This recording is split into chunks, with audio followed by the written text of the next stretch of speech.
Welcome back to the Shop Mini RC, everybody. I'm Ken, and today we're going to do a little bit of upgrades on this here TRX4M Defender. We got some Injora stuff.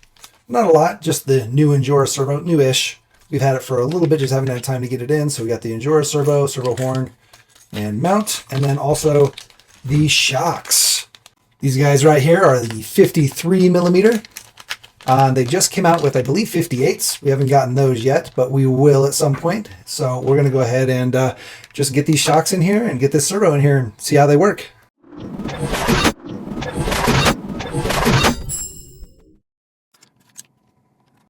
We're losing our scale parts. Oh no. Now we do already have the servo and servo mount removed here. You can see we've got a lot of other stuff going on.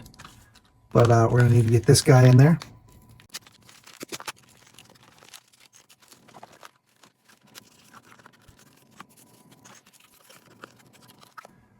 Now this servo is $50, $49.99, and they do make one for the SCX24. The TRX4M comes with the servo mount and the horn, the aluminum horn. You can get the horn in red or black. It mentions that the servo requires the special mount, probably because it's slightly larger.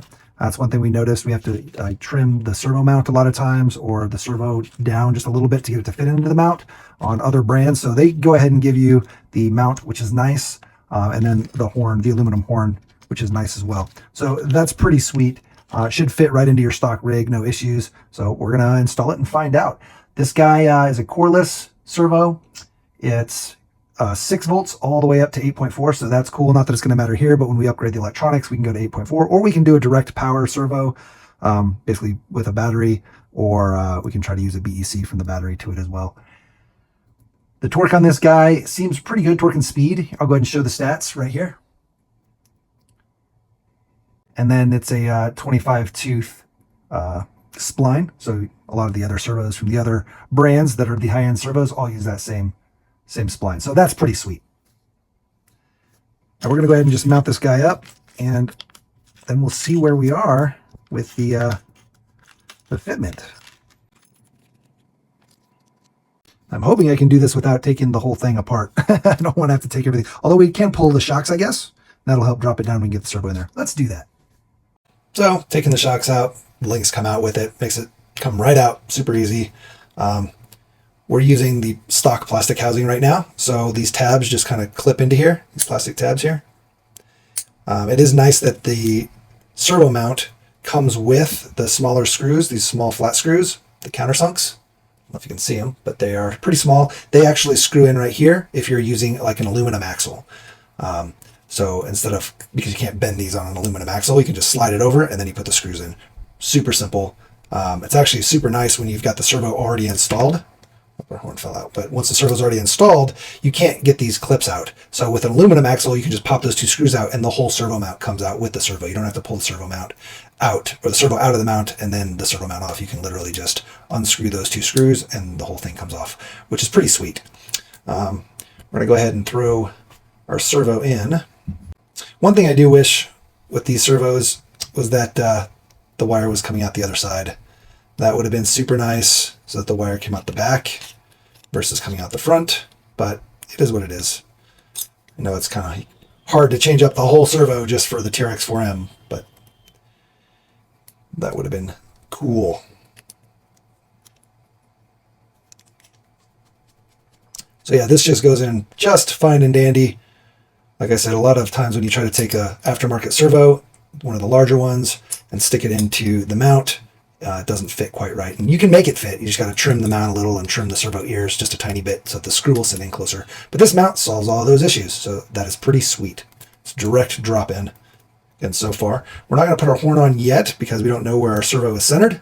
So I'm going to go ahead and just get our servo horn, not actually screwed in, but get it hooked here. Let's see which holes are going to go in the furthest out. Yeah. We should be able to throw in the included screws. I don't think we need any kind of spacer. Yeah, it looks like the servo sits down far enough to where you don't really need a spacer in there. So that's nice. They do come with spacers though, if you need them or want to use them for any reason.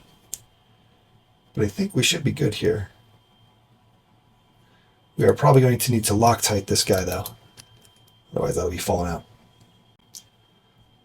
So we just realized we might run into a small little problem here. We can't get our servo horn screw in easily when it's mounted. So we're going to go ahead and center our servo horn now. We're going to pop it out, get it centered, and then we'll put our screw in our servo horn, attach it to our link, and we'll be good to go. Because yeah, if we try to pop the servo horn off right now, it's going to be rough. Once we get the links in there, put it back in the truck, it's going to be rough. It's not going to come off very easily. And then again, we can't even get the screw in.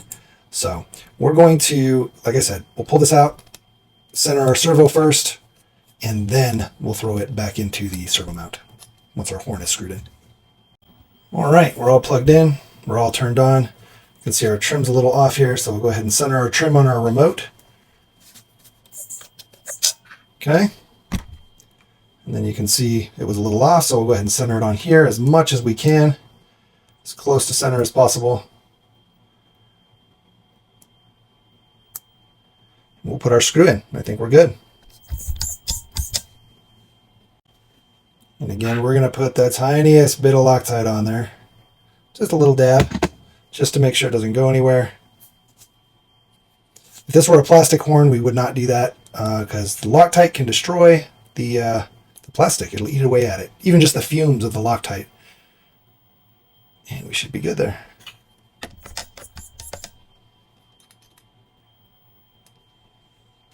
And then the tiniest bit of Loctite here. Again, don't get it on your link though. And we should be good.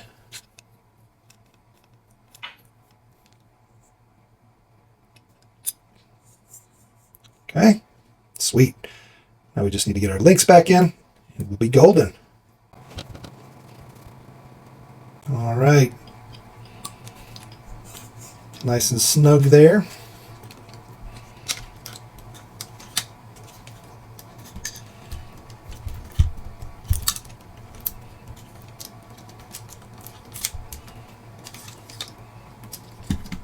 Now we just got to get our drive shaft and shocks back in.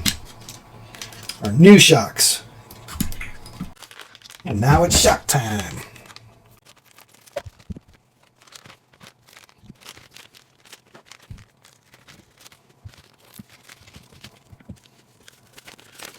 Boom. So these guys are oil filled. There's a bladder in there and everything. So you've got a pretty good looking oil filled shock. We'll have to see how they perform, but even tells you should use a 20 weight 200 CS. Pretty slick. They feel pretty good, so that's good.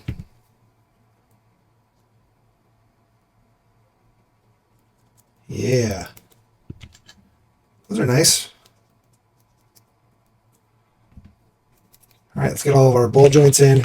They do come with other stiffer springs. These are definitely thicker, so they're going to be a little bit stiffer if you've got some weight. We might have to switch to those stiffer springs because we got a lot of body weight on this guy, but we'll see.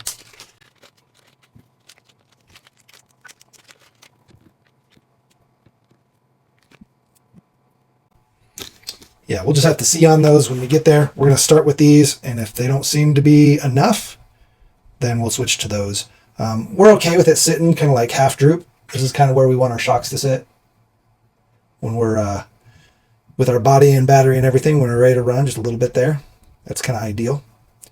And we can always preload it a little bit, but if we find ourselves having to preload it too much, then we'll go with the heavier spring. Or if it's still kind of just sitting too low.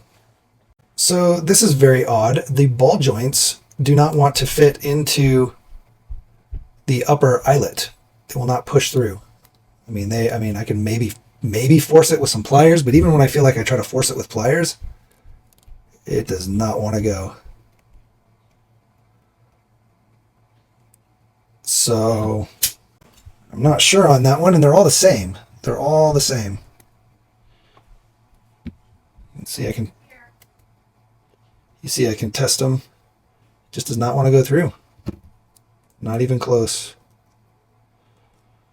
Which is pretty annoying. I don't know if we got an early set of these shocks I looked online. I don't see anybody else really complaining about the ball joints not fitting.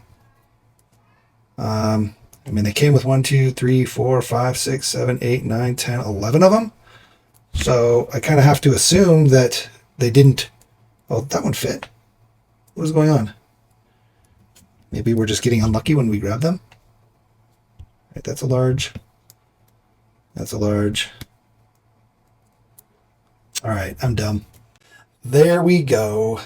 I do dumb things so that you don't have to. And then these are for the larger balls, go in the plastic, the bottom eyelet. We were just getting super unlucky and literally must have grabbed every single one that was the larger sized ball and tried it and missed all of the smaller balls, because what you just saw was literally on the fly. We got lucky and happened to grab one. I feel stupid. But anyway, just in case you do the same thing, now you know. There are smaller ones that come with. A few moments later. All right, we got all of our ball joints in. Remember, on the top, if you want the logo facing out, you want to use the larger flat side on the outside versus the more narrow diameter, because this is going to be where your screw head goes in, and that prevents your shock from pulling off. If you were to put your screw head on this side, your shock could potentially pull off. These are pretty big button heads. I highly doubt that the shock would pull off the O-ring and the ball joint and then through the button head, but it could. So you just want to be safe and put the button head on this side, the opposite of what we're showing here. And that'll prevent your shock from pulling through. So just be sure that they're all the same. Otherwise you'll have some logos in, some logos out. But however you want to do it, make sure your outside is the larger diameter. On these guys down here, it doesn't really matter because you can flip them around. You just spin the shaft and you can have either side, however you want to put that in there. Again, same thing. If you have an exposed, non-captured mounting point, then you want the screw head more than likely on this side. That way this is up against the piece, whatever your mount is, and then your screw head goes in through here, and your eyelet cannot pull off of the ball joint. All right, so we're going to get these guys in to this guy here, and then we'll be done for now with this. We have some more Injora parts. We'll do another video. But we've actually got the flex blades, which I'm kind of skeptical on those, but we'll give them a try. We'll figure out. We're not going to put them on this probably. But maybe. And then we've got some underdrive gears. So flex blades, underdrive gears. Those will be a different video. We'll probably put those in maybe the Ripper or maybe the FureTech build. I'm not sure yet. So yeah, make sure you guys like and subscribe and hit that notification bell so that you know when these videos go up as well. Coming soon to YouTube's near you. All right, let's get this stuff in here and go drive.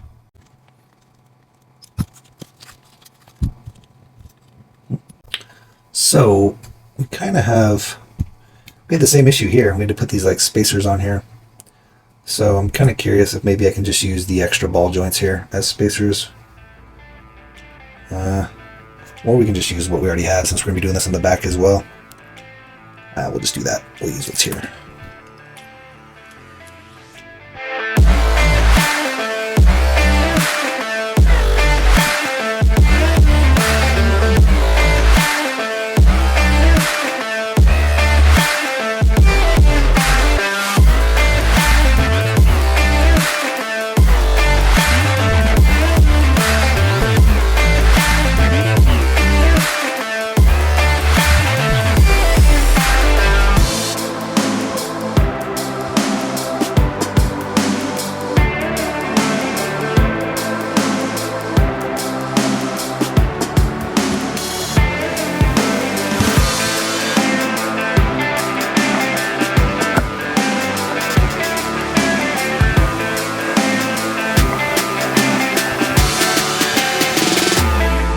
So I think the springs might be a little too soft. We kind of thought that might be the case, but we'll see. We'll get the body on. I mean, it doesn't seem like it wants to rebound all the way back up, but again, we can preload them. Let's see if we put a bunch of preload on there. And you don't want to have to do preload, but let's see if we do like halfway. That'll help quite a bit. We'll see. Oh yeah, that's way better. All right, these might be okay. You can see the back just kind of sits down. But if we throw some preload on there, we will be good.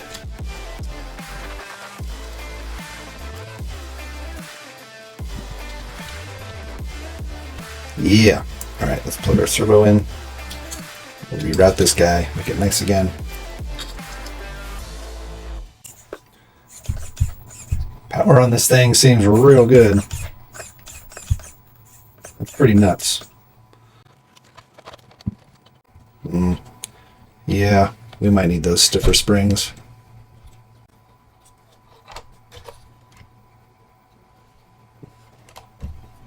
Yeah, it's basically dropping all the way down. Damn. Okay. Stiffer springs it is. We'll swap them over. We'll try again. More moments later.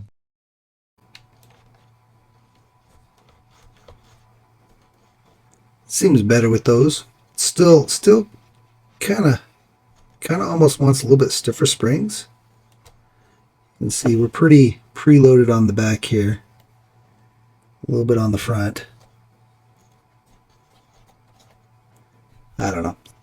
I think it'll probably be fine. Again, this is just a trail rig. We're not going crazy crawling with it. So, should be good. All right, let's go drive it around a little bit. So here I am looking at the 59 millimeters, and then I'm reading and I realize the shock oil is not included. Man, I'm such a dummy. So we're going to open these up. We're going to throw some shock oil in. So they felt pretty nice and smooth, and it's because there is oil in them. Now, mind you, they're not like filled with oil, but there's oil in there. Can you see that? There's definitely oil in there. So I guess we'll just fill it some more. We do have this. We'll link to it in the description, along with the shocks and the servo. You can pick these up on Heli Direct. I'm not sure if Heli Direct has this though. I think we got this on Amazon. Either way, if it does, we'll put a link there. If not, we'll put the Amazon link.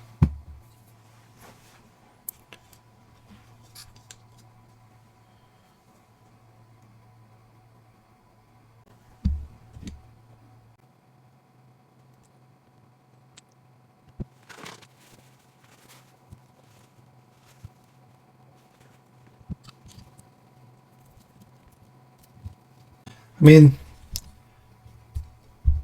they do feel a little bit more dampened, obviously. They felt really good without, adding a bunch of shock oil. But the shock oil definitely helps kind of give them a little bit more resistance and feel a little smoother. I mean, they felt really good beforehand, though, so that's kind of why I didn't realize that they didn't have oil in them, because I was like, oh, these feel pretty good. Definitely better than what we had. I mean, these weren't horrible. Mini B shocks or mini T shocks. All right, we're going to do the rest, and then we're going to go drive. All right, we got them all filled up. They definitely rebound better now that they're completely full. Like I said before, they were still really smooth, but they rebound a lot better now.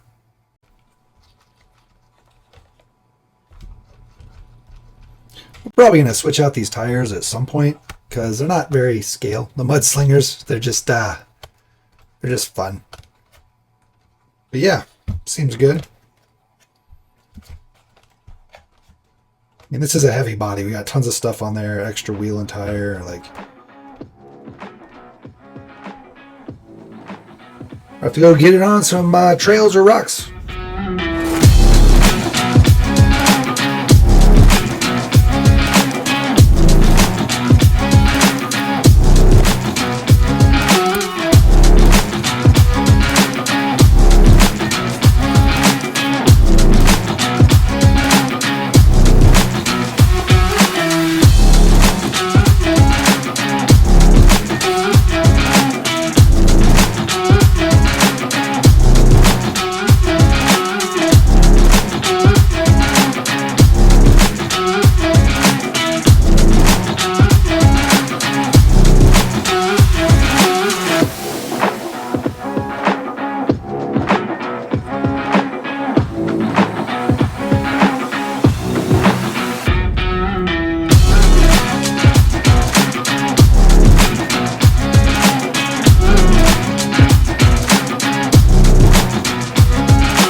Well, I hope you guys had some fun with us checking out the Injora shocks, the 53 millimeters, and their servo. This servo is a beast. Like we weren't doing any real technical crawling, but there were some spots where you're stuck in the dirt and the sand, and it was having no issues at all. I think I'm going to snag up a couple more to use in some other rigs because for the price, I mean, it's well priced and it is beastly. So that's pretty sweet. And again, we're only running on the stock voltage. So imagine if we were to crank that voltage up, right?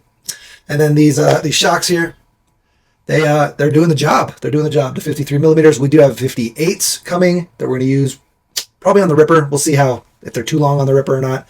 I'm not sure. But when they get here, we'll try them and we'll figure it out and we will show you guys. You can pick these guys up at Heli Direct. We'll put links in the description below. It's not even an affiliate link because they don't have affiliates, but it's a great company, fast shipping, no issues there. So definitely check them out. And yeah, we'll do another video on the flex blades and the underdrive. Like I said, I'm not totally sure. I think we'll put the flex blades on we'll do them probably both on the FearTech Betel build. We'll see how we like them. If we don't like them, we'll pull them off. Not 100% sure on those. They just looked interesting, so figured we'd check them out and show you. Anyway, until next time, make sure you get out there and subscribe and like and share and hit that notification bell and then build something awesome. Maybe a truck, maybe a community, maybe a course, and then smash it, crash it, and bash it. But don't break the expensive parts. And before we actually get out of here completely, did you know that we have swag? You can check it out down below. And that swag will help you win a ready to run. There's other ways to enter as well, but that will be a good way to enter.